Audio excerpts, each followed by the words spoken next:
Hi guys, welcome back to my channel. It's your girl, Praise Uche, and you're watching Praise Uche TV. If you're seeing my face for the first time, hello, my name is Praise. I'm a mommy YouTuber based right here in Italy. Yeah, and I do content around every good stuff. So do well to hit on that red subscribe button to become a member of this beautiful, jolly family. And to my old and returning subscribers, you guys already know you are the what? Oh, bonge. Yeah, guys. Alright, guys, from the title of this video, you all can tell what we're about to discuss. So, if you just got engaged, congratulations on your engagement. I bet you might find this video helpful. And if you are single, hoping to get married one day, or even if you're married, you have kids already, you have girls like me, even boys, you hope that one day they're going to be getting married and you're going to be actively involved in the wedding preparations, or you have siblings that are getting married. Just this video is just for everybody because I know in one way or the other you have siblings, children, friends getting married, and yeah, you might be involved in the preparation of the wedding. So yeah, this video is basically about how to plan your wedding on a budget in 2022 without breaking the bank. Guys, you guys know that these are very expensive now and you don't want to be lavish. Trust me, I have an idea. I know what I'm talking about. If you guys know me very well, you know I'm from a family of girls. We are 6 girls, and 4 of us are married. I mean, the actual wedding party, the Lagos kind of wedding party. So trust me when I say I know what I'm talking about. So I'm telling you guys how you can successfully have a wedding without breaking the bank. I'll be telling you guys what you should spend money on and what you should not spend so much money on, because at the end of the day, they might not really be that important. Okay, so yeah, without further ado, let's dive right into the video. Now, the first on my list is food. Food is very important in any occasion, right? So, wedding is not an exception. Food is very, very important in your wedding. But a lot of people spend so much money on food, and I can tell you that you can actually cut costs when it comes to food. Okay, so if you're planning your wedding on a budget, yeah, you don't have to necessarily hire a caterer, because we've done weddings, different weddings in my home that we've hired caterers and we've used Olopo. I don't know if you guys know what they call Olopo. If you have the money, you can hire caterers to, cater for your occasion. But if you are planning on a budget, I would advise you just go for Olopo. You know all those people, that's your mother's friend, or that's your church member that used to go and cook for people in their homes. Those one that you just buy the ingredients, you buy the bag of rice, you buy the meat, whatever. They'll cook it in your house for you and put it inside cooler. So trust me, if you're trying to plan on a budget, Oloko is your best bet because they are cheaper, and Oloko food is sweet. They're just like mama puts food. It's always very sweet. But you don't have to spend so much money on hiring caterers because caterers are fucking expensive and they charge per plate. Unlike Oloko, that you just buy all the things you need to buy. They cook it for you. You just pay them for their services. They might just charge you. They'll just pay them for what they're cooking. After the occasion, they'll wash the plate and clear wherever they used to cook. Now you might want to ask, caterers, they come with their servers, right? Planning on a budget, after the local have cooked the food and they've packed them for you inside different coolers. What you can do to elevate the wedding is basically go and hire those serving dish, they serve those rice. They hire it. You just go and hire them. Then you can get your aunties, to serve, to dish out the food, right? Then you can also get your friends, your church members, family, neighbors, fine young girls that will be around, that will serve for you, that will serve for you. The only thing that you might just tell them, okay, you guys will be serving for me on my wedding day. Please, I want you all to wear a black gown, a white gown, a pink gown, just something to make them look up with and, elevate the occasion so they don't just look casual, than calling caterers that will charge you a lot. And trust me, they are rendering the same service. So, yeah, I think Olopo will actually help you save costs. And if you can get your church members, your friends, family that can actually vibrant, young, beautiful girls that can help you save on that day. So I think I'm mentioning two in one right now. I'm talking about food and as well talking about the caterers and also the servers. So now you agree with me that one of the things that make a successful wedding is when all your guests are well attended to, when they eat to their satisfaction. Then you'll be rest assured that okay, my wedding safe try. But people wake up, they chop. Let's say for instance, there are going to be like 15 tables, like 15 round tables that has like 10 chairs to each table, or 6 chairs, as the case may be. The girls you are going to be calling, the girls or the people you'll be calling to serve for you, whether girls or boys, I'll be calling to serve for you. All you just do is assign each of them to a table, or 1 to 2 tables. Assign one person to 2 tables. You get, maybe each table is numbered table 1, 2 to 20, right? And you have, maybe you're able to get like 10 girls or even 8 girls. You assign one, or girls and boys, you can mixture, okay? You assign one of them to each table. You assign each of them, one of the servers, to 1 table or 2 tables. Okay, you tell this person, this is your table. Everything you're going to be doing will be for this table. You're going to be serving only this table. You'll be serving only this table, or you'll be serving 2 tables. These are your tables, 1, 2. So when they go to get food, they know that these are the people they are attending to. So that you be sure that every table, you understand, has a server and they are well attended to. It's not as if the servers are just going randomly sharing food. At the end of the day, they might not, share to everybody. But when each person is assigned to a table, you know that this is your table. Just focus on this table. Anything they need on this table, just attend to them. Food, water, drinks, this is your duty. It's just like 10 people on the table. One person can manage 10 people. Another person can manage another 10 people. That way, you are sure that every table has a server attending to them. Then you are sure to some extent that all your guests will eat enough food. I don't know if you understand. I'm talking from experience, so just take it like that. Than just having people serve randomly. At the end of the day, everybody might not get food. Sure, you guys get. Second item on my list is venue. If you are planning to bed on a budget, you don't necessarily have to get a hall. If you have a big compound, if your compound is big, auntie, brother, you can use your compound, okay? If your church is big enough, you can talk to your pastor after the church. If it's a church wedding, after the church service, you can just use your church compound. If your wife's compound is big enough, you can use your wife's compound, okay? You don't have to rent a hall because halls are so expensive. But if you can afford to get a hall, totally fine, you can use a hall.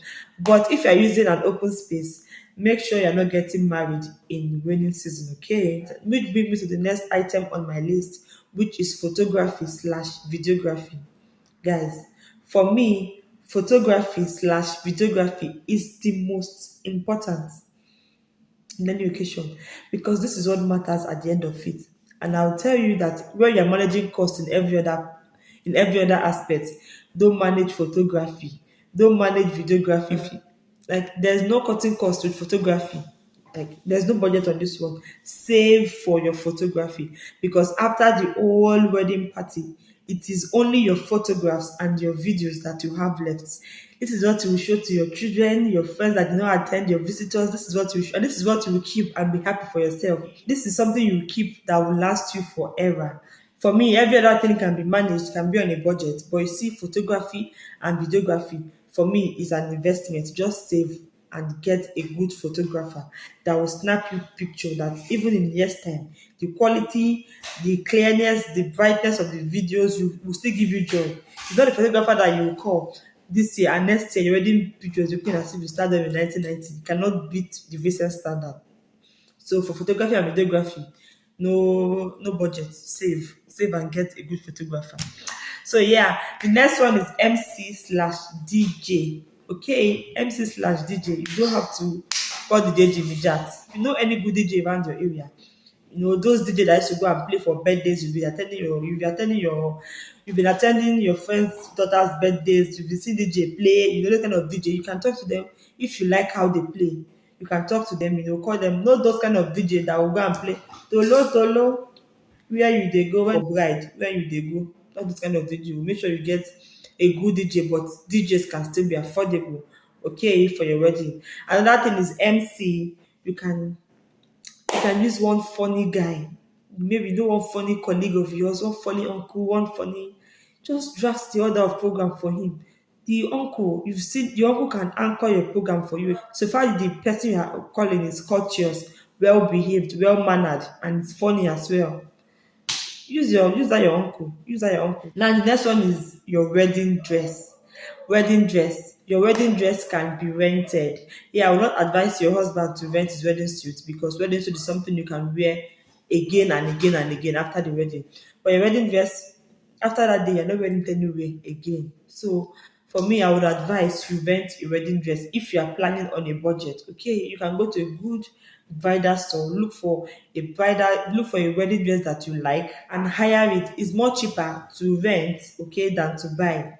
Because at the end of the day, you will use it again. So and for me, I will even advise you rent than even sewing because all these tailors they might go and fuck you up. If you're doing on a budget, you might want to go and the budget tailor as well. And the tailor will now go and use Igbo blouse lace. All those lace they used to sew Igbo blouse for all those Igbo women that to go for meeting. Now you to go and sew wedding gown for you. Wedding gown will not look like calabar or no. So please, I would advise you hire a wedding gown than actually sewing or even buying. Now the next one is invitation, sending of IVs. My dear, for me, if you're planning on a budget, I would just advise you just send your invitation by SMS or even WhatsApp group. You draft a very beautiful WhatsApp message and send to your invitees. You just need to go and see those you need to see one on one. Okay, there are some people that you have to just go and see them one on one.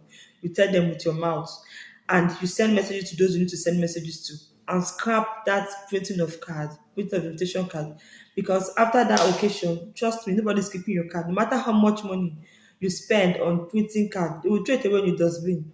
So just save cost. If you're planning on a budget, scrap IV, scrap it, send test. Yeah. But the most important thing is that they show up. However, you invite them, just for them to show up. So whether you carry card and wine and carry this somewhere, it's for the elites carrying printed card, printed mug, and to go and invite people. If you are planning on a budget, save it, okay? Scrap it, okay? Keep that money for your honeymoon. Now the next one is hair and makeup. If you are a makeup artist, you know you can do makeup. Just generally do your makeup by yourself. If you know you can do your makeup yourself, you do your makeup on the normal day and they fine. You know, say they fine. Don't bother. Just crap makeup artist. Do your makeup yourself. And that brings me to if you have a good photographer. If you have a good photographer, when they snap you finish, the editor, you go fine. Let me just get a good powder and a good foundation. If you get a good powder and a good foundation, that is the cocoa. I know you can draw your brows well. Just powder your face foundation, draw brows, try and do small highlighting. Just do the rest for the photographer. They will help you make up the rest. It's your day, you are the bride. Nobody can come and be the bride on that day. You can do a simple minimal makeup, and just leave the rest of the work to the photographer. They will do a very nice job, okay? Yeah. What again? What again? What again? And now the last but not the least is what they call vendors meeting. Guys, this meeting is very, very, very important. Talking from experience, very, very important. All these people that I've mentioned, your photographer, your olokpo, the one that go for you, the ushers that will serve, the photo, everybody that is working as a vendor on that day, and you being the bride and the groom, your parents, the bride's parents, and every other person in your family that you really want them to be active on that day and you want people to take instructions from. Okay, you need to get them together and have a meeting. Let all the vendors meet your family members, your mom, your dad, your siblings, those people that that are going to be very active on that day. Let them get to know each other. So that it's not when your mom, maybe one of your uncle that just came back from the US, or one family member, important person, and they've not served the person food. And your mom walked up to one of the ushers or the servers. I'm like, please, can you get me a plate of rice and more and salad for this my uncle? And if the person just ignored your mom, or they're not giving attention because they don't even know she's your mom. You get it? Or your auntie that's also in charge goes to meet the guy in charge of drink and like, please, can you give me a bottle of wine? I want to serve somebody. And they're like, no, we're not giving you. Madam said we shouldn't give anybody, because they don't know that is your auntie and she needs to serve a very important guest in your family. So it's very, very important that all the vendors meet your family members. Let them know each other. Let your mom know the MC. Let your mom know the caterer. Let your parents, your in-laws, let them get acquainted with each other. so that on that day they can work hand in hand to make that day very successful. So yeah, I think putting all of these into consideration will really help you achieve your dream wedding on a budget. So let me know what you think. Do you agree with me or you have a contrary opinion? And let me also know if there's any other thing you think we can also help one achieve their wedding on a budget. So thank you guys for watching. Please subscribe, become a member of this family. And yeah, I'll see you guys in my next video. Ciao, ciao.